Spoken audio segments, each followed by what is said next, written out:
morning, my dear students and faculty members who are watching this video and this channel. Myself, Dr. K.C. Soni, Associate Professor in Geology, Government Lohia Postgraduate College, Churu, affiliated to Maharaja Ganga Singh University, Bikaner. In today's lecture series of biochemistry, I will deliver my talk on protein classification and its main functions. प्रिय विद्यार्थियों और साथियों, biochemistry की आज की इस व्याख्यानमाला की श्रृंखला में प्रोटीन का सिंपल क्लासिफिकेशन और इसके द्वारा संपादित मुख्य कार्य उस पर मैं चर्चा करूंगा। प्रोटीन की डिटेल स्ट्रक्चर पे मैं यहाँ नहीं जाऊंगा, क्योंकि डिटेल स्ट्रक्चर का एक अलग वीडियो मैं आपसे शेयर करूंगा, जिसमें आपके कोर्स के हिसाब से जैसे क्रिएटिन की स्ट्रक्चर कैसी होती है, सिल्क फाइबर की कैसी होती है, वो ऊन की कैसी स्ट्रक्चर होती है, मछलियों में जो स्केल होते हैं, सल्क होते हैं, उनकी स्ट्रक्चर्स कैसी होती है। तो स्ट्रक्चरल का एक अलग से एक व्याख्यान बनेगा, एमिनो एसिड पे एक अलग व्याख्यान बनेगा, प्रोटीन के क्लासिफिकेशन पे व्याख्यान बनेगा, प्रोटीन के कॉन्फ़िगरेशन पे बनेगा, क्योंकि प्रोटीन्स में जो सिमेट्री है, इसकी जो ज्योमेट्री है बहुत कॉम्प्लेक्स होती है और इसमें 4 प्रकार के कॉन्फ़िगरेशन देखने को मिलते हैं, प्राइमरी टाइप का, सेकेंडरी टाइप का, टर्सरी टाइप का, क्वाटरनरी टाइप का। रामचंद्रन प्लॉट जैसे एक इम्पॉर्टेंट एस्पेक्ट है जो नेट जेआरएफ के एग्ज़ाम में, एमएससी के एग्ज़ाम में आता है, उस पर भी एक अलग से एक छोटा वीडियो मैं आपसे शेयर करूँगा। But today I will discuss on the classification of proteins. अब प्रोटीन शब्द जो है, प्रोटीन शब्द ग्रीक भाषा से लिया गया है, ग्रीक भाषा के प्रोटियोज शब्द से लिया गया है। The term protein is derived from a word from Greek language which is proteios, और प्रोटियोस का अर्थ होता है फर्स्ट कैटेगरी या फर्स्ट कैटेगरी या फर्स्ट क्लास या प्रथम श्रेणी, क्योंकि जिस भोजन में प्रोटीन कंटेंट ज़्यादा हो वो बेस्ट क्वालिटी का भोजन माना जाता है, जिसमें कार्बोहाइड्रेट की मात्रा ज़्यादा हो वो सबसे घटिया क्वालिटी का भोजन माना जाता है। लेकिन वेजिटेरियन जो डाइट होती है उनमें जनरली कार्बोहाइड्रेट की मात्रा ज़्यादा होती है, प्रोटीन की मात्रा कम होती है। लेकिन जो नॉन वेज जो डाइट होती है, मांसाहारी जो ये जो डाइट होती है, उसके अंदर प्रोटीन कंटेंट ज़्यादा होता है। प्रोटीन शब्द जो है ये सबसे पहले बर्जीलियस नामक साइंटिस्ट ने दिया था। The term protein was proposed by a scientist, his name was Berzelius. अब इनके जो मेन कॉन्स्टिट्यूएंट्स जो है प्रोटीन्स के, उसमें कार्बन पाई जाती है, हाइड्रोजन पाई जाती है, ऑक्सीजन पाई जाती है, इसके अलावा नाइट्रोजन, ये प्रोटीन का मेन कॉन्स्टिट्यूएंट्स है। इसके अलावा इसमें फॉस्फोरस प्रेजेंट होती है, सल्फर प्रेजेंट होती है, आयरन प्रेजेंट होता है। इसके अलावा और भी मेटल है वो इसके अंदर पाए जाते हैं, वो डिपेंड करता है ये कौन सी वैरायटी का प्रोटीन है, इस प्रोटीन का क्या फंक्शंस है। So proteins are basically made up of carbon, hydrogen, oxygen, nitrogen, phosphorus, sulfur and iron. अब इन प्रोटीन्स की प्रॉपर्टीज़ की बेसिस पे, इनकी स्ट्रक्चर की बेसिस पे, इनकी शेप और साइज की बेसिस पे, केमिकल मेकअप की बेसिस पे इनको मेनली 3 ग्रुप में डिवाइड किया गया है। Proteins are classified into 3 main group और 3 main division। पहली जो टाइप है वो इसमें होती है सिंपल प्रोटीन या सामान्य प्रोटीन्स। सेकंड जो टाइप है ये होती है कॉन्जुगेट प्रोटीन या कॉम्प्लेक्स प्रोटीन या जटिल प्रोटीन, और तीसरी जो कैटेगरी है ये होती है डेराइव्ड प्रोटीन्स या व्युत्पन्न प्रोटीन्स। तो प्रोटीन्स को 3 मेन श्रेणी के अंदर क्लासिफाई किया गया है, सिंपल प्रोटीन, कॉन्जुगेट प्रोटीन और डेराइड प्रोटीन्स। अब ये जो क्लासिफिकेशन है वो इनकी कंपोजिशन की बेसिस पे है। सिंपल प्रोटीन जो होते हैं ये केवल एमिनो एसिड्स के बने होते हैं। Simple proteins are only made up of amino acids. या यूँ कहें बॉडी में जब भी सिंपल प्रोटीन का डाइजेशन होगा या इनका ब्रेकडाउन होगा तो केवल एमिनो अम्लों की प्राप्ति होती है। दूसरी तरफ कॉन्जुगेट प्रोटीन्स जो होते हैं इसमें प्रोटीन तो है ही, प्रोटीन के अलावा इसमें अदर फैक्टर्स भी होते हैं, अदर कंपोजिशन भी होते हैं। अब ये जो अन्य जो कॉन्स्टिट्यूएंट्स हैं उसकी बेसिस पे इनका फिर क्लासिफिकेशन होता है। जैसे न्यूक्लियोप्रोटीन्स, इसमें प्रोटीन के साथ न्यूक्लिक एसिड है। म्यूकोप्रोटीन, इसमें प्रोटीन के साथ कार्बोहाइड्रेट है। ग्लाइकोप्रोटीन, इसमें प्रोटीन के साथ कार्बोहाइड्रेट है। क्रोमोप्रोटीन, ये पिगमेंटेड मॉलिक्यूल्स हैं। लिपोप्रोटीन में प्रोटीन के साथ लिपिड जुड़ी है। मेटाप्रोटीन में कोई न कोई धातु होता है, मेटल होता है। और फ्लेवोप्रोटीन्स में कोएंजाइम्स जुड़े होते हैं, FAD, FMN। और फॉस्फोप्रोटीन जो होता है इसके अंदर जनरली फॉस्फोरिक एसिड या फॉस्फोरेट कंटेंट होती है, वो इसके प्रेजेंट होती है। और जो डेराइड प्रोटीन जो होता है इसकी फॉर्मेशन या तो प्रोटीन के कोएगुलेशन से होती है या फिर प्रोटीन्स को जब गर्म करते हैं, डाइजेशन करते हैं तो उसके इंटरमीडिएट प्रोडक्ट जो होते हैं, यानी प्रोटीन और एमिनो अम्लों के बीच की जितनी भी स्टेजेज हैं वो सारी स्टेजेज डेराइड प्रोटीन्स के नाम से जानी जाती है। तो इन सभी को मैं एक एक करके ये मैं एक्सप्लेन करूँगा। ये क्लासिफिकेशन का फ्लो चार्ट मैंने यहाँ पर जैसे ड्रॉ कर लिया है पहले ही। First of all we will discuss simple proteins या सामान्य प्रोटीन्स। अब सामान्य प्रोटीन्स की कॉन्फ़िगरेशन कैसी है, क्योंकि प्रोटीन में 4 तरह का विन्यास जैसे पाया जाता है। प्रोटीन में प्राइमरी कॉन्फ़िगरेशन है जो कि सिंपल होता है। बॉडी में जब भी राइबोसोम से सबसे पहले जो प्रोटीन की सीक्वेंस बनती है, पेप्टाइड की सीक्वेंस बनती है, वो प्राइमरी टाइप की होती है। अब ये प्राइमरी कॉन्फ़िगरेशन फिर हेलिकल स्ट्रक्चर में या प्लेटेड स्ट्रक्चर्स में कन्वर्ट हो जाती है, वो सेकेंडरी कॉन्फ़िगरेशंस कहलाती है। टर्सरी कॉन्फ़िगरेशन में क्या होगा, प्रोटीन स्फेरिकल हो जाता है, गोलाकार हो जाता है। और टर्सरी बाद में चतुष्क विन्यास जो होता है वो और भी ज़्यादा जटिल है। उसमें 2 या 2 से ज़्यादा पॉलीपेप्टाइड श्रृंखलाएं आपस में इंटरमॉलिकुलर बॉन्ड्स के द्वारा जुड़ी रहती है और उनकी बॉन्डिंग से इनकी फॉर्मेशन होती है। और हर स्टेज पे अलग अलग तरह के बॉन्ड्स बनते जाएंगे। प्राथमिक विन्यास है तो उसमें एमिनो एसिड पेप्टाइड बॉन्ड्स के द्वारा कनेक्टेड है। प्राइमरी जब सेकेंडरी में कन्वर्ट होगा तो उसमें हेलिक्स बनती है या बीटा प्लीट बनती है। उस केस में इसमें हाइड्रोजन बॉन्ड्स बनते हैं, पेप्टाइड बॉन्ड के साथ साथ इसमें हाइड्रोजन बॉन्ड्स बनते हैं। टर्सरी कॉन्फ़िगरेशन जब बनेगा तब इसमें डाइसल्फाइड बॉन्ड बन जाते हैं, आयनिक बॉन्ड बन जाते हैं, मॉलिक्यूल है वो स्फेरिकल हो जाता है, गोलाकार हो जाता है। तो जितने भी फाइब्रस नेचर के जो प्रोटीन्स होंगे, यानी जो फिलामेंट की तरह होते हैं, रेखीय प्रकार के होते हैं, उनमें जनरली सेकेंडरी कॉन्फ़िगरेशन देखने को मिलता है। और जितने भी ऑक्सीजन कैरियर प्रोटीन्स हैं या एंजाइमेटिक प्रोटीन्स हैं उनमें हमेशा टर्सरी कॉन्फ़िगरेशन पाई जाता है और दिखने में वो स्फेरिकल होते हैं, गोलाकार होते हैं। गोलाकार होने से उनकी सरफेस एरिया जो होती है वो बढ़ जाती है। तो यहाँ पर सिंपल प्रोटीन जो है ये भी 2 मेन सब टाइप में डिवाइड होता है। एक तो फाइब्रस प्रोटीन या तंतुमय प्रोटीन्स और दूसरा derived proteins as fibrous protein, ये ग्लोबुलर प्रोटीन्स है, गोलाकार। फाइब्रस प्रोटीन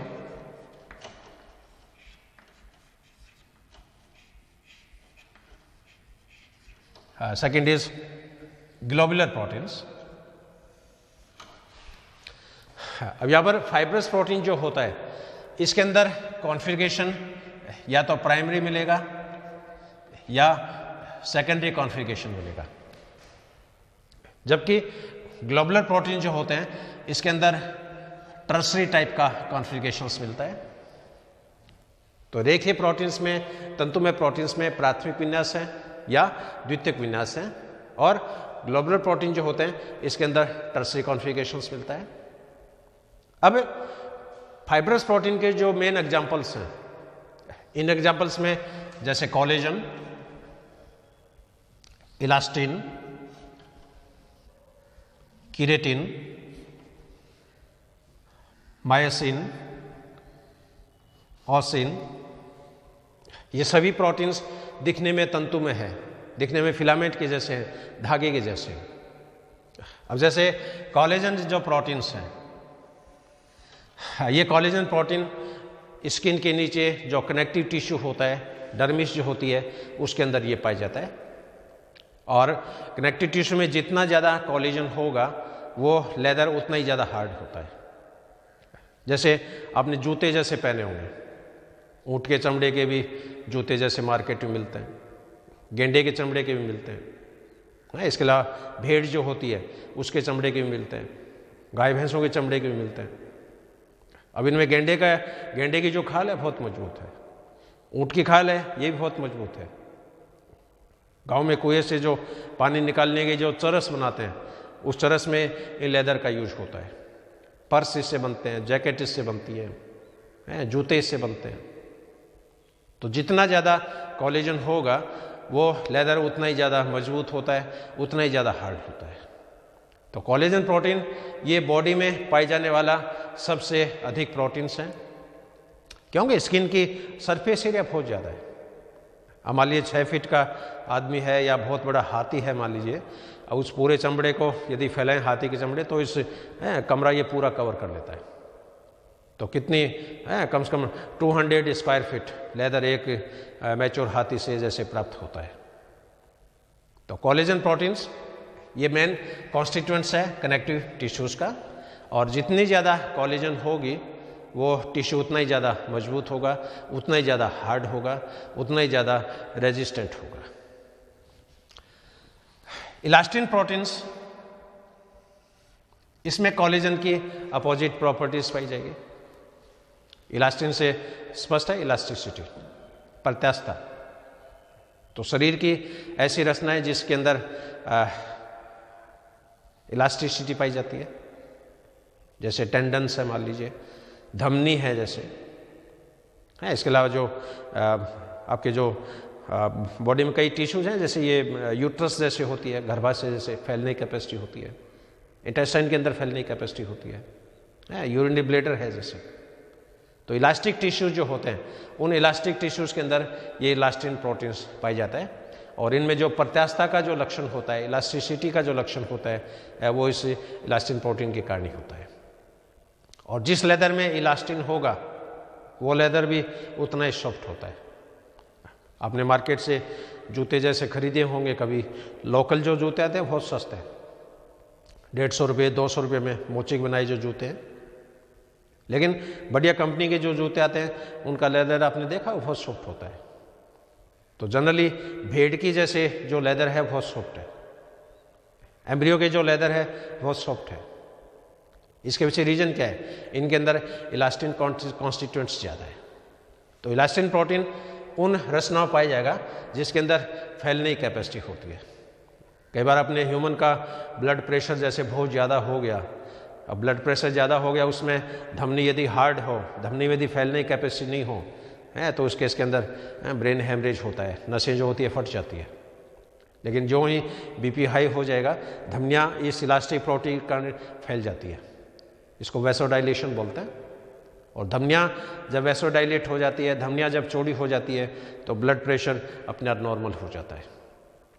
इसी तरह आदमी का ब्लड प्रेशर जब अचानक कम हो जाता है, उसमें ये धमनियाँ सिकुड़ जाती है। धमनियों के सिकुड़ने की घटना ये वैसोकॉन्स्ट्रिक्शन के नाम से जानी जाती है।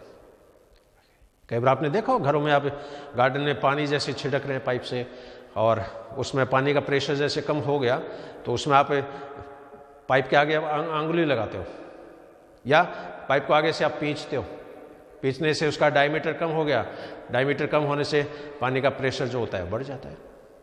तो यही फिनोमेनन अपनी बॉडी में मिलता है।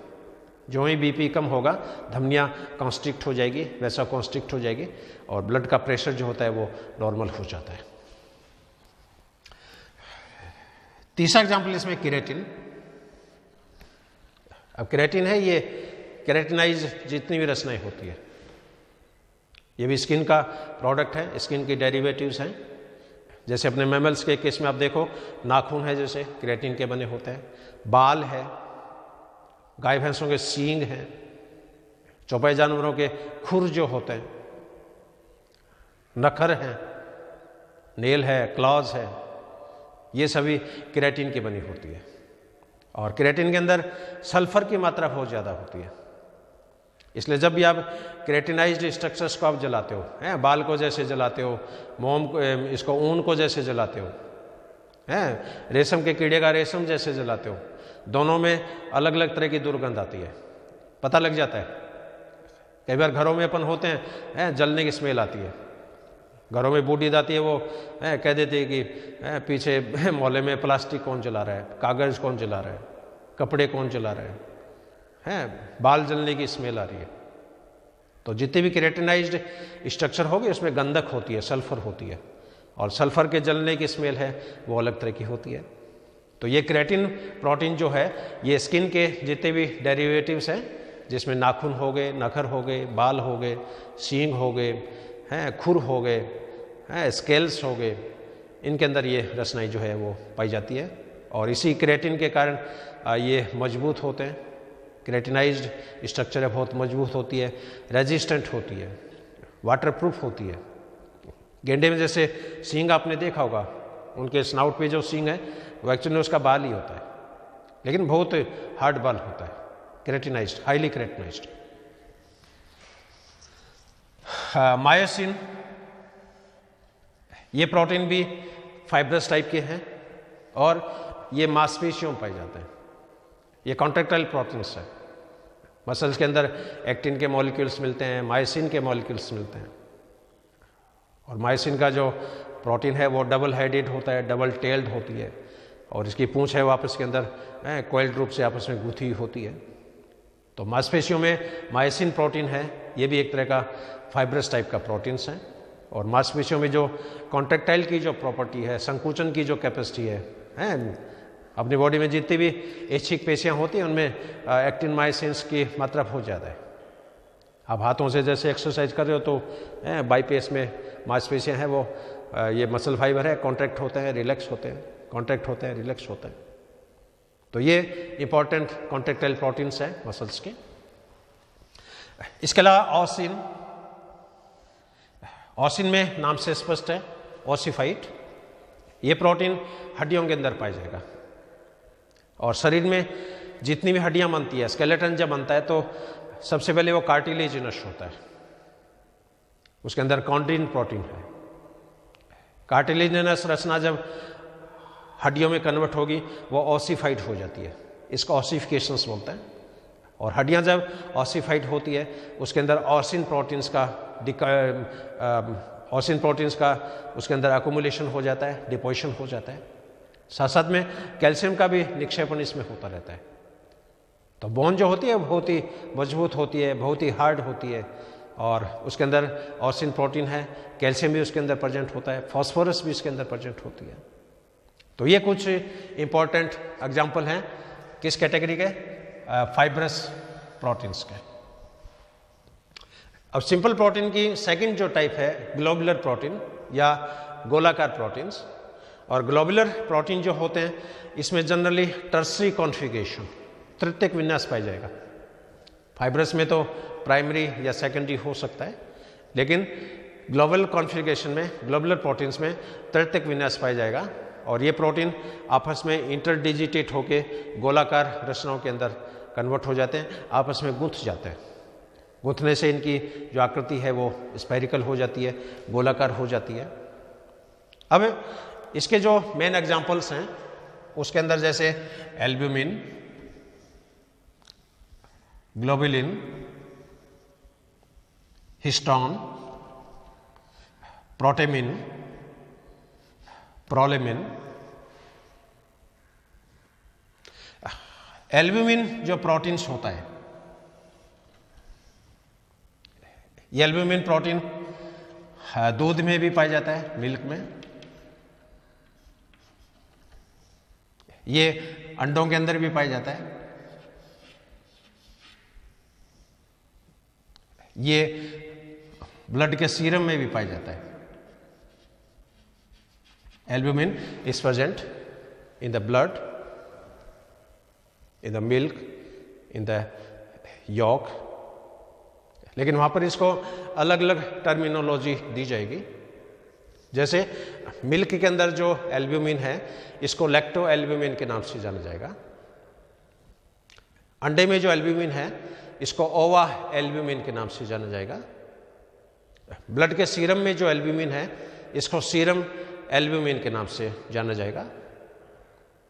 मॉलिक्यूल सेम है लेकिन एग्जिस्टेंस अलग अलग लोकेशंस में है, उपस्थिति अलग अलग बॉडी के अलग अलग रचनाओं में है, इसलिए इसको डिफ्रेंशिएट करने के लिए इसको अलग अलग टर्मिनोलॉजी दी जाती है। Albumin which is present in milk is called as lactalbumin. Albumin which is present in the egg is called as ova albumin, and albumin which is present in blood serum is called as serum albumin. इसके बाद में second जो proteins हैं that is globulin. ये भी गोलाकार proteins होते हैं और अपने शरीर में इनकी प्रचुरता होती है। बोन मैरो में ये पाए जाते हैं, लीवर के अंदर ये पाए जाते हैं। और ग्लोबुलिन जो है ये जनरली 3 तरह के जैसे होते हैं बॉडी के अंदर, अल्फा टाइप का ग्लोबुलिन, बीटा टाइप का ग्लोबुलिन और गामा टाइप का ग्लोबुलिन। इनमें गामा टाइप जो होती है ये सबसे मैक्सिमम मात्रा में पाया जाता है और अपने शरीर में जितनी भी एंटीबॉडीज होती है, जितनी भी प्रतिरक्षियाँ होती है, वो एंटीबॉडीज गामा ग्लोबुलिन से बनती है। चाहे वो एंटीबॉडी ए हो, चाहे एंटीबॉडी जी हो, चाहे एंटीबॉडी एम हो, चाहे एंटीबॉडी ई हो। और ये जो एंटीबॉडीज होती है इनको इम्यूनोग्लोबुलिन के रूप में रिप्रेजेंट करते हैं और इनको शॉर्ट में आईजी के नाम से रिप्रेजेंट करेंगे। इम्यूनोग्लोबुलिन्स और antibodies are represented by Ig. और ये जनरली 5 तरह की अपनी बॉडी मिलती है। IgG, immunoglobulin G, IgA, immunoglobulin M, immunoglobulin E, immunoglobulin D. ये इनकी किस में इतने मोनोमेरिक यूनिट है, कितनी वैलेंसी है, उस बेसिस पे इनका क्लासिफिकेशन होता है। जैसे इम्यूनोग्लोबुलिन एम जो है इसमें सबसे ज़्यादा वैलेंसी होती है। एक आईजीएम 10 एंटीजन के साथ आपस में कंबाइन हो सकता है, उसके साथ रिएक्शंस कर सकता है, लेकिन ये पोटेंट नहीं है। सबसे शक्तिशाली जो एंटीबॉडीज है वो इम्यूनोग्लोबुलिन जी होती है, गामा टाइप की है। जैसे अपने ये जो सिविल सर्विस में जैसे अपने जैसे हवलदार भी होते हैं, पुलिस भी होते हैं, इंस्पेक्टर भी होते हैं, थानेदार भी होते हैं। आप आर्मी जाओ तो वहाँ पर ब्लैक कैट कमांडो भी है, चित्ते की फुर्ती वाले। तो एक तरफ तो मोटे पेट वाला जैसे पुलिस हो गया और एक तरफ चित्ते की तरह दहाड़ने वाला फुर्तीला ब्लैक कैट कमांडो हो गया। तो यहाँ पर जो एंटीबॉडी जी है ये एक तरह से ब्लैक कैट कमांडो है। इसमें वैलेंसी 2 ही है, लेकिन एक्चुअल जो फाइटर है वो एंटीबॉडी जी होती है। लेकिन शरीर में सबसे पहले एंटीबॉडी एम बनेगी, क्योंकि जितने भी पैथोजेंस का, एंटीजेंस का शरीर में जो इन्वेजन है वो शरीर के बाहर से होता है और इनको बॉर्डर पे इनको रोक लिया जाता है। और फिर भी बाई चांस शरीर के अंदर ये आ गए तो इम्यूनोग्लोबुलिन जी है उनको न्यूट्रलाइज कर देगी, उनको डिस्ट्रॉय कर देगी। हिस्टोन ये भी काफ़ी इम्पॉर्टेंट प्रोटीन है और इसमें क्षारीय एमिनो एसिड जो होते हैं वो जनरली पाए जाते हैं। और अपनी यूकैरियोट जो होते हैं, प्रोकैरियोट में हिस्टोन प्रोटीन्स नहीं मिलेगी, लेकिन यूकैरियोट्स के अंदर हिस्टोन प्रोटीन्स पाई जाती है। और ये हिस्टोन प्रोटीन्स जनरली 5 तरह की है, जैसे H1, H2A, H2B, H3, H4 और RBC जो होती है इसके अंदर एक H5 हिस्टोन और पाई जाती है। H5 हिस्टोन बॉडी और कोशिकाओं में नहीं मिलेगी, ये केवल डेवलपिंग आरबीसी के अंदर ही पाई जाती है। और ये हिस्टोन डीएनए के साथ मिलकर न्यूक्लियोसोम का निर्माण करती है। तो डीएनए जो होता है वो क्रोमोसोम में कन्वर्ट होता है, उसकी भी स्टेप है पूरी। न्यूक्लियोसोम बनेगा, फाइबर्स बनेगा, है क्रोमोनीमा बनेगा, क्रोमोनीमेटा बनेगा, क्रोमेटिड्स बनेगा, लास्ट में क्रोमोसोम्स बनेगा। तो हिस्टोन है ये एक तरह की न्यूक्लियर प्रोटीन्स हैं और गुणसूत्रों के अंदर ये काफ़ी मात्रा में ये पाई जाती है। प्रोटेमिन, ये भी काफ़ी न्यूट्रिटिव कैटेगरी की प्रोटीन्स हैं और जितने भी गेहूँ है, जैसे चावल है, मक्की है, इनके अंदर ये प्रोटीन्स पाई जाती है और अपनी डाइट का ये मेन पार्ट है। क्यों, गेहूँ अपन सभी खाते हैं, मक्की अपन खाते हैं, जौ अपन खाते हैं, तो इनके आटे में ये जो प्रोटीन्स हैं वो इस नेचर की होती है। और प्रोलेमिन, ये भी काफ़ी न्यूट्रिटिव प्रोटीन्स हैं और ये फूड ग्रेन्स में पाई जाती है, जौ के आटे के अंदर पाई जाती है, जिया मेज में ये पाई जाती है। क्योंकि जो शाकाहारी जो व्यक्ति होते हैं वो मीट, मछली, अंडे नहीं खाते हैं, वो तो खाद्यान्न नहीं खाते हैं, गेहूँ खा रहे हैं, चावल खा रहे हैं, मक्की खा रहे हैं, जौ का आटा खा रहे हैं, लेकिन इनके अंदर भी ये प्रोटीन्स प्रेजेंट होती है। तो ये प्रोटीन का पहला group, that is simple proteins या सामान्य प्रोटीन्स। और सामान्य प्रोटीन का जब भी डाइजेशन होगा उससे केवल एमिनो अम्लों की ही प्राप्ति होती है, या यूँ कह सकते हैं कि simple proteins are made up of only amino acids. अब चलते हैं इसका second group, that is conjugate proteins. और कॉन्जुगेट प्रोटीन्स में क्या होगा, इसके अंदर प्रोटीन तो है ही, लेकिन प्रोटीन के अलावा इसमें अन्य मॉलिक्यूल या अन्य कंपोनेंट्स भी पाए जाते हैं। अब ये अन्य कंपोनेंट न्यूक्लिक एसिड भी हो सकता है, कार्बोहाइड्रेट भी हो सकता है, पिगमेंट भी हो सकते हैं, लिपिड भी हो सकती है, कोई मेटल भी हो सकता है, कोएंजाइम भी हो सकते हैं, फॉस्फोरस कंटेनिंग मॉलिक्यूल भी हो सकते हैं। उसकी बेसिस पे इनका फिर फर्दर क्लासिफिकेशन होता है। तो ये इसकी मेन टाइप है, जैसे न्यूक्लियर प्रोटीन्स। अब न्यूक्लियर प्रोटीन में नाम से स्पष्ट है, प्रोटीन प्लस न्यूक्लिक एसिड। तो प्रोटीन के साथ जब डीएनए जुड़ जाता है उसमें न्यूक्लियो प्रोटीन की फॉर्मेशन होती है और मेनली यहाँ पर हिस्टोन प्रोटीन होगी, nucleic acid plus histone equal to nucleohistone या न्यूक्लियोसोम या न्यूक्लियो प्रोटीन्स। तो न्यूक्लिक एसिड के साथ जब कोई प्रोटीन अटैच हो जाती है वो प्रोटीन न्यूक्लियो प्रोटीन के नाम से जानी जाती है।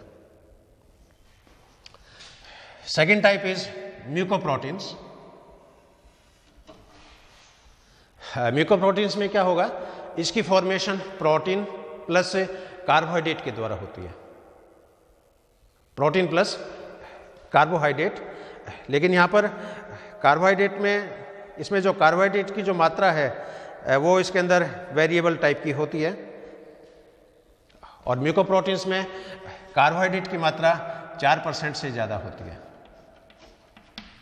प्रोटीन प्लस कार्बोहाइड्रेट, लेकिन कार्बोहाइड्रेट की मात्रा 4% से ज़्यादा होगी। तो कार्बोहाइड्रेट कंपोनेंट यदि 4% से ज़्यादा हो तब इसको म्यूकोप्रोटीन्स के नाम से जाना जाता है। और जनरली ये म्यूकस जो होता है, अपनी बॉडी म्यूकस जो स्रावित होता है, श्लेष्मा जो स्रावित होता है, उसके अंदर ये प्रोटीन सामान्य रूप से पाया जाता है। तीसरी टाइप है इसमें ग्लाइकोप्रोटीन। अब ग्लाइकोप्रोटीन में भी प्रोटीन के साथ कार्बोहाइड्रेट अटैच है, लेकिन यहां पर कार्बोहाइड्रेट की मात्रा 4% से कम होती है। इन दोनों बेसिक डिफरेंस ये है। म्यूकोप्रोटीन, इसमें भी प्रोटीन प्लस कार्बोहाइड्रेट है, ग्लाइकोप्रोटीन में भी प्रोटीन प्लस कार्बोहाइड्रेट है, लेकिन म्यूकोप्रोटीन में कार्बोहाइड्रेट की मात्रा प्रतिशतता 4 से ज़्यादा होती है और ग्लाइकोप्रोटीन में कार्बोहाइड्रेट की परसेंटेज 4 से कम होती है। अब इस ग्लाइकोप्रोटीन के मुख्य जो एग्जाम्पल्स हैं उसके अंदर जैसे प्लाज्मा ग्लाइकोप्रोटीन। अब ये प्रोटीन नाम से स्पष्ट है कि ब्लड के प्लाज्मा के अंदर ये प्रेजेंट होंगे। म्यूसिन ग्लाइकोप्रोटीन, ये म्यूसिन के अंदर पाए जाते हैं। म्यूको ग्लाइकोप्रोटीन्स, इन सभी में कार्बोहाइड्रेट की परसेंटेज 4 से कम है और यहां पर कार्बोहाइड्रेट की प्रेजेंस से 4 से ज़्यादा है। तो म्यूकोप्रोटीन ग्लाइकोप्रोटीन में बेसिक जो डिफरेंस है वो कार्बोहाइड्रेट की प्रतिशतता का है। If carbohydrate content is more than 4%, then it is called as mucoprotein, and when percentage of carbohydrate is less than 4%, then it is referred as glycoprotein. Next type है इसमें क्रोमोप्रोटीन्स। अब क्रोमो में नाम से स्पष्ट है पिगमेंट। अपने बॉडी में कई तरह के ऑक्सीजन कैरियर मॉलिक्यूल है जिनको पिगमेंटेड मॉलिक्यूल के नाम से भी जाना जाता है और इसके अंदर डी ब्लॉक के एलिमेंट जो होते हैं वो पाए जाते हैं, क्योंकि इसमें वेरिएबल वैलेंसी होती है, परिवर्तनशील संयोजकताएं पाई जाती है। ऑक्सीजन कैरियर के रूप में वो बेस्ट मेटल के रूप में काम करते हैं यहाँ पर। तो यहाँ पर जैसे हीमोग्लोबिन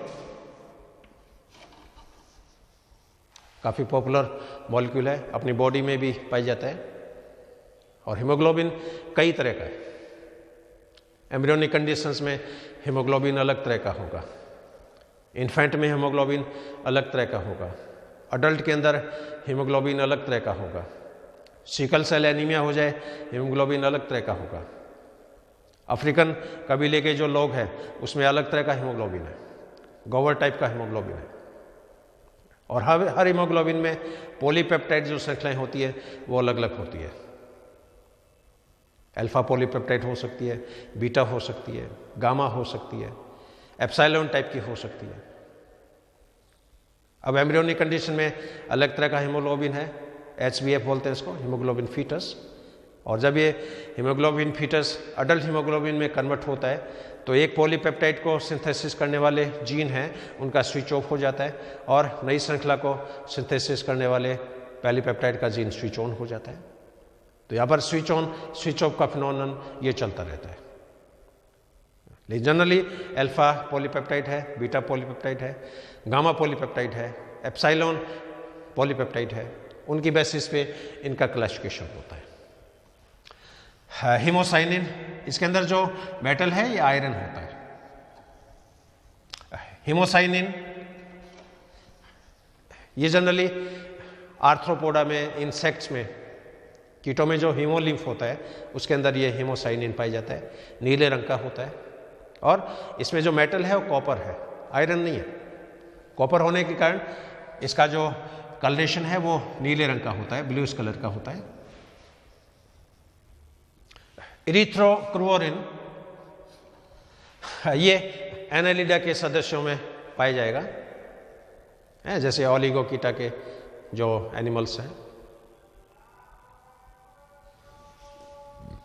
हीमोइरिथ्रिन ये भी एनालिडा के सदस्यों में पाया जाता है और इसके अंदर भी मेटल जो होता है आयरन ही होता है। इसमें आयरन है, इसमें कॉपर है, इसमें भी आयरन है, हीमोइरिथ्रिन में भी आयरन है और कलरेशन की वजह से इनको क्रोमोप्रोटीन्स का नाम दिया है। Next type is lipoprotein. अब लिपोप्रोटीन में नाम से स्पष्ट है, इसमें प्रोटीन के साथ लिपिड के मॉलिक्यूल अटैच है। Protein plus lipid equal to lipoproteins और ये मॉलिक्यूल काफ़ी इंपॉर्टेंट है हेल्थ को कंट्रोल करने के लिए, हेल्थ को मेंटेन करने के लिए, शरीर की मेटाबॉलिक एक्टिविटीज़ को कंट्रोल करने के लिए इन मॉलिक्यूल्स का काफ़ी यूज होता है। मेटलोप्रोटीन्स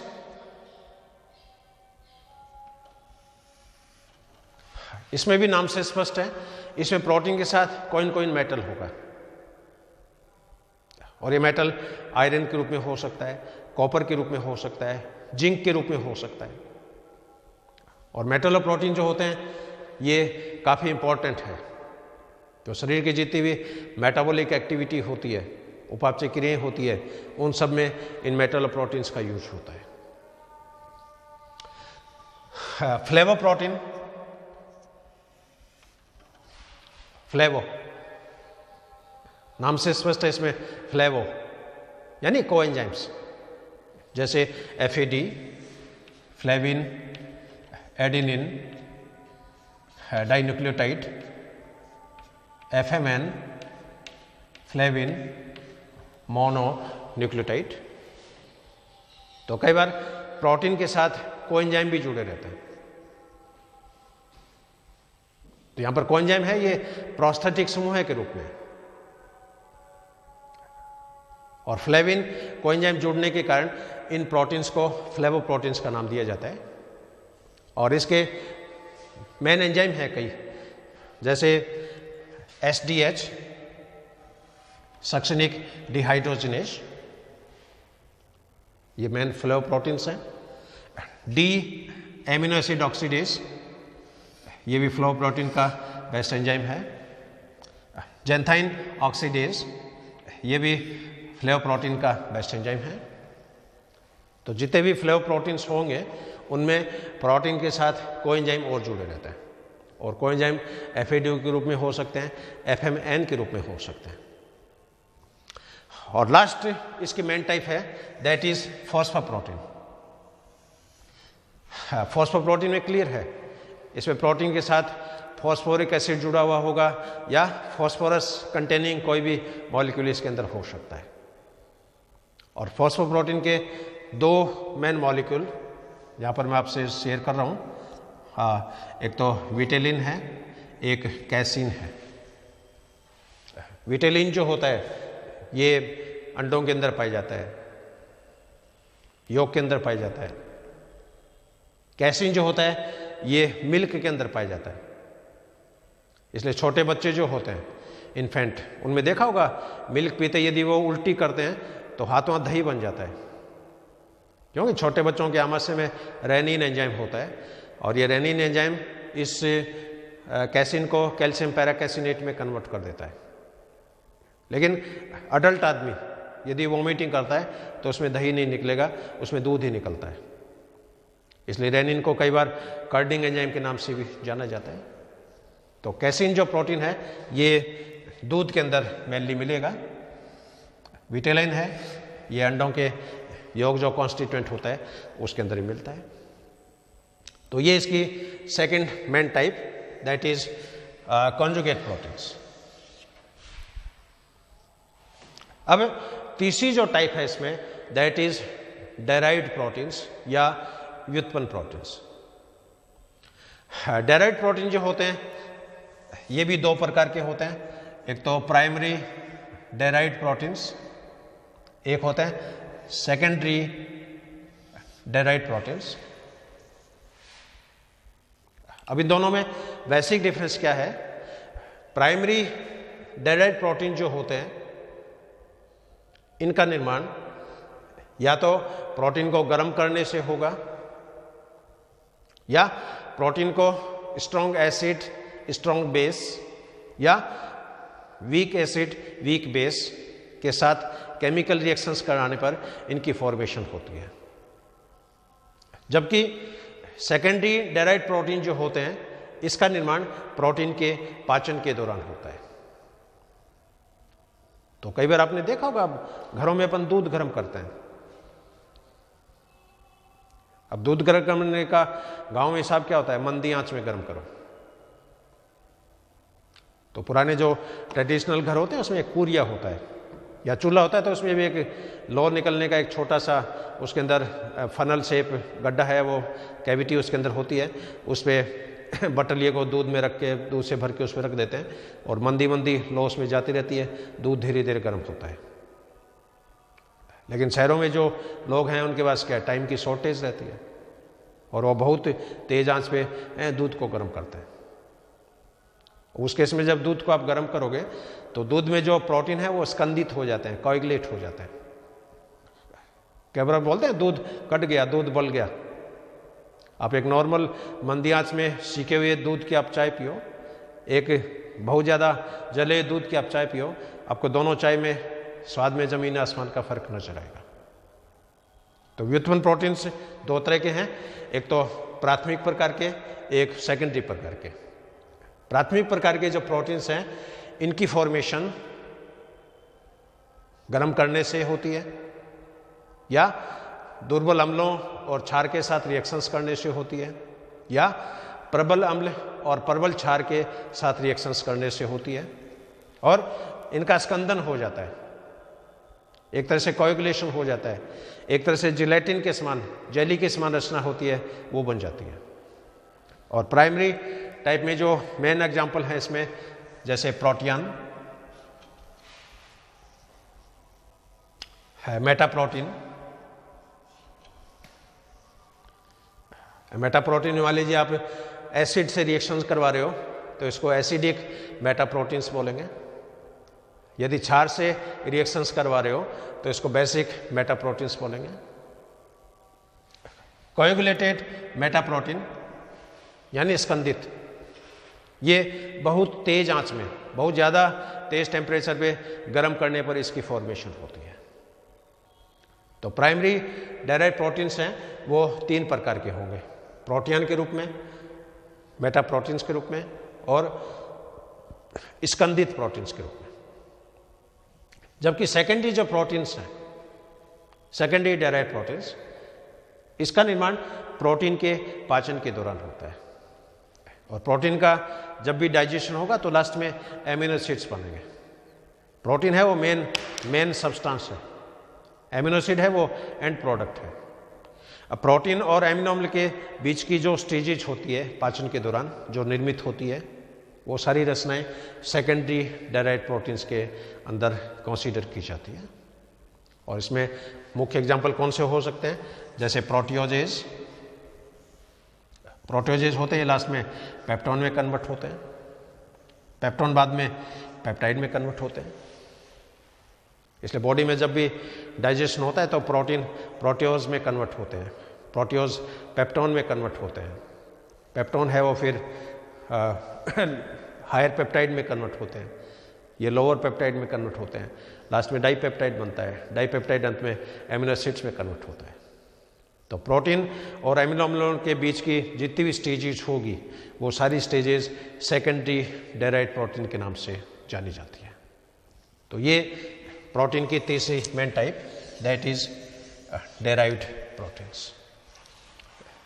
तो ये इसका मेन क्लासिफिकेशन है और इसको एक बार मैं ब्रीफ में, बहुत ही शॉर्ट में इसको मैं समराइज कर दूं। Proteins, the term protein is derived from Greek language. The word is proteos, which means first class, first category or first quality.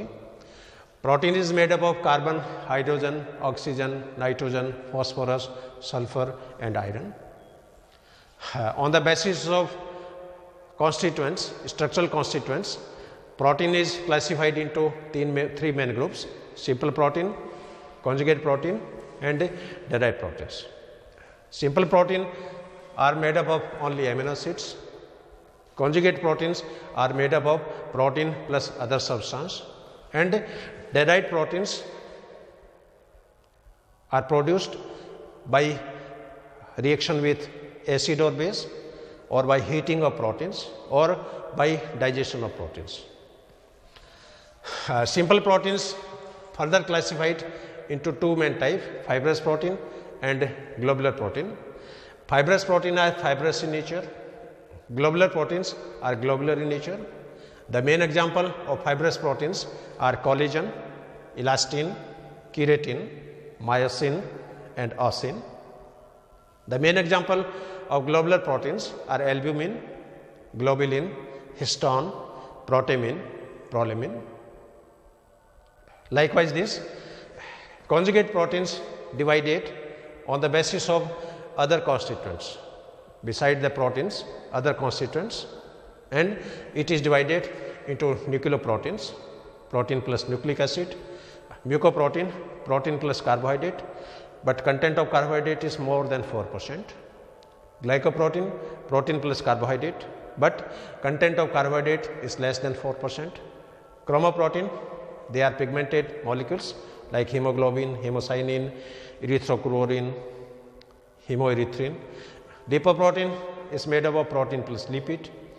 Metaprotein is made up of protein plus metal constituents, which may be copper, which may be iron, which may be zinc, which may be magnesium.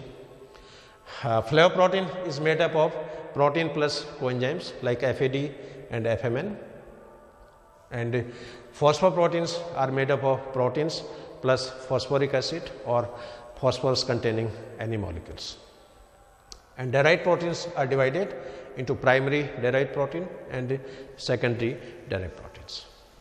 अब last में इनके जो main functions जो हैं, क्योंकि protoplasm में वैसे देखें तो 34 एलिमेंट हैं, आपकी बॉडी है वो 34 तत्वों से बनी है। इसमें 12 मेजर एलिमेंट्स हैं, फिर माइनर एलिमेंट्स हैं, फिर रेयर एलिमेंट है, ट्रेस एलिमेंट्स हैं। और इन एलिमेंट्स के मिलने से आपकी बॉडी का 80% पार्ट है वो पानी के रूप में, 20% पार्ट है वो सॉलिड के रूप में, और इस सॉलिड में भी 1% कार्बोहाइड्रेट होती है, 3 to 5% फैट होती है, 13% के आसपास इसमें प्रोटीन होती है। तो अपनी बॉडी में बॉडी बिल्डर जो मॉलिक्यूल हैं वो प्रोटीन्स हैं। कार्बोहाइड्रेट होते हैं, ये एनर्जी प्रोवाइडर है। लिपिड जो है ये शॉक अब्जॉर्बर है। और प्रोटीन बॉडी में सैकड़ों तरह के फंक्शंस है वो परफॉर्म करती है। इनके फंक्शंस में केवल हेडिंग के रूप में आपसे मैं शेयर करूंगा। प्रोटीन जो है ये स्ट्रक्चरल कंपोनेंट भी है। It is the main structural component of the body. क्यों प्लाज्मा झिल्ली की यदि अपन चर्चा करें तो प्लाज्मा झिल्ली लिपोप्रोटीन्स की बनी है, और जितने भी सेल मेम्ब्रेन है, प्लाज्मा मेम्ब्रेन है या और कोई साइटोमेम्ब्रेन्स है, उनमें लिपिड के साथ साथ प्रोटीन के मॉलिक्यूल्स भी पाए जाएंगे। ये प्रोटीन अलग अलग तरह के होते हैं। अपनी बॉडी में कम से कम 1 लाख तरह के प्रोटीन्स हैं, और पूरे एनिमल किंगडम में आप देखो तो 10 की घात 15 से 10 की घात 16 तक के अलग अलग वैरायटी के प्रोटीन्स, सबका अलग अलग कॉन्स्टिट्यूएंट, सबके अलग अलग फंक्शंस। तो प्रोटीन जो है ये बॉडी का मेन स्ट्रक्चरल कंपोनेंट है। प्रोटीन एक बेस्ट फूड स्टफ भी है कि अपन जो भी भोजन खाते हैं उसमें कार्बोहाइड्रेट भी होता है, प्रोटीन्स भी होती है, वसा भी होता है, पानी भी होता है, मिनरल्स भी होता है। तो प्रोटीन है ये बेस्ट क्वालिटी का फूड है। इसके अलावा शरीर में जितने भी एंजाइम्स होंगे ये सारे एंजाइम प्रोटीन्स के बने होते हैं। All enzymes are made up of proteins, लेकिन सारे प्रोटीन एंजाइम नहीं होंगे। और अपनी बॉडी में लगभग 40 तरह की उपापचयी रिएक्शंस होती है। बॉडी की पूरी मेटा रिएक्शंस को आप कागज़ में लिखो तो कम से कम आपको 20 बाई 20 मीटर का कागज़ चाहिए, उसमें सारी मेटा रिएक्शंस हैं वो लिखी जाती है। और जितनी भी मेटा रिएक्शंस हैं वो क्रेब्स साइकिल में जाके समाप्त होती है। इसलिए क्रेब्स साइकिल को कई बार मेटाबॉलिज्म का शमशान घाट भी बोलते हैं। आप चाहे कार्बोहाइड्रेट खा लो, चाहे प्रोटीन्स खा लो, चाहे लिपिड खा लो, चाहे न्यूक्लिक एसिड्स खा लो, कुछ भी खा लो, सारे मॉलिक्यूल ऑक्सीडाइज होके, हाइड्रोलाइज होके अंत में क्रेब्स साइकिल में जाके वो समाप्त होते हैं। हाँ, बॉडी में जो हार्मोन्स हैं ये प्रोटीन नेचर के होते हैं। और हार्मोन्स में भी कौन से? बॉडी में कुछ एंडोक्राइन ग्लैंड ऐसी हैं जो एक्टोडर्म से बनती है, कुछ मेसोडर्म से बनती है, कुछ एंडोडर्म से बनती है।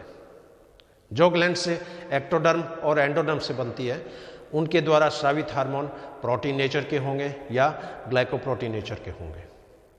जो ग्रंथियां मेसोडर्म से बनती है उनके द्वारा स्रावित हार्मोन स्टीरॉयड नेचर के होंगे या फैट सोल्यूबल होंगे।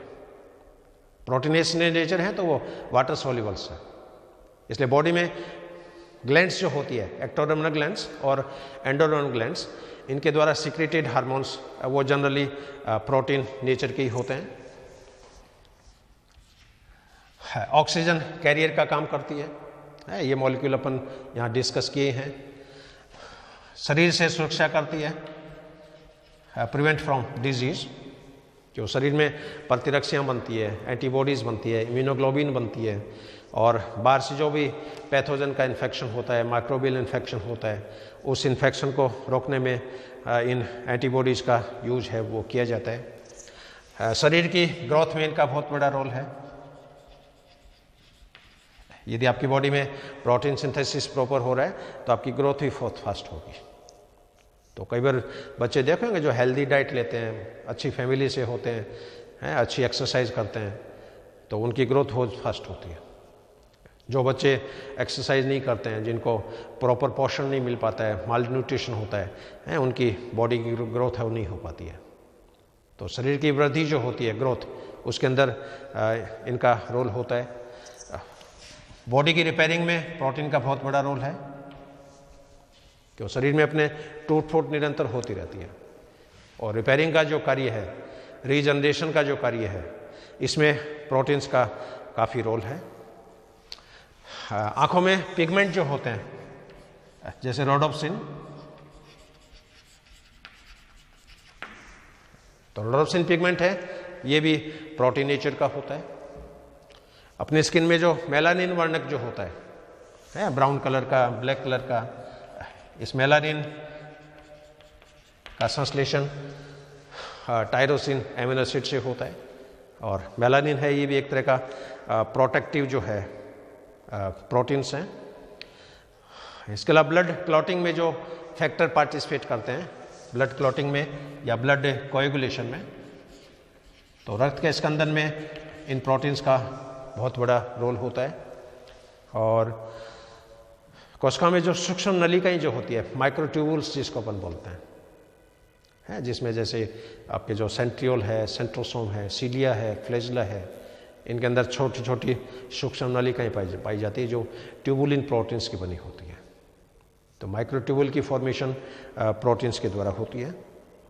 और इसके अलावा सैकड़ों तरह के फंक्शंस, बॉडी में ऐसा कोई भी फंक्शंस नहीं है जो प्रोटीन्स के द्वारा परफॉर्म हो, क्योंकि ये बहुत इंपॉर्टेंट मॉलिक्यूल्स हैं। ये एनर्जी प्रोवाइडर तो है ही, इसके साथ साथ ये बॉडी बिल्डर भी है। यदि आपको मसल मैन बनना है, आपको यदि बॉडी बनानी है, आपको यदि मिस्टर यूनिवर्स की प्रतियोगिता में भाग लेना है, तो आपको मांसाहारी डाइट लेनी पड़ेगी। आपको आलू गोभी खा के आप अपनी बॉडी नहीं बना सकते। ठीक, आप पेट भर सकते हो।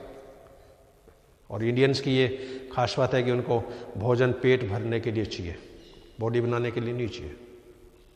क्योंकि पावर्टी, इतना बड़ा कंट्री है, इकोनॉमिक क्राइटेरिया है वो अलग अलग है। यहाँ पर गरीब और अमीर के बीच में गैप बहुत ज़्यादा है। तो बॉडी बनानी है तो आप प्रोटीन खाइए, पेट भरना है तो कार्बोहाइड्रेट खाइए। तो हर प्रोडक्ट का अपना अपना वैल्यू है। कार्बोहाइड्रेट अलग तरह की प्रॉपर्टीज़ हैं, प्रोटीन की अलग तरह की प्रॉपर्टीज़ हैं, लिपिड के अपने अलग लक्षण हैं।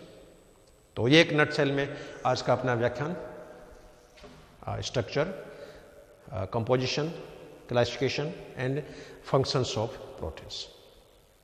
अब इसमें जो विन्यास होता है उस विन्यास पे मैं आपसे अलग से चर्चा करूँगा, रामचंद्रन प्लॉट पे अलग से चर्चा करूँगा, एमिनो एसिड पे अलग से एक छोटा व्याख्यान बनेगा।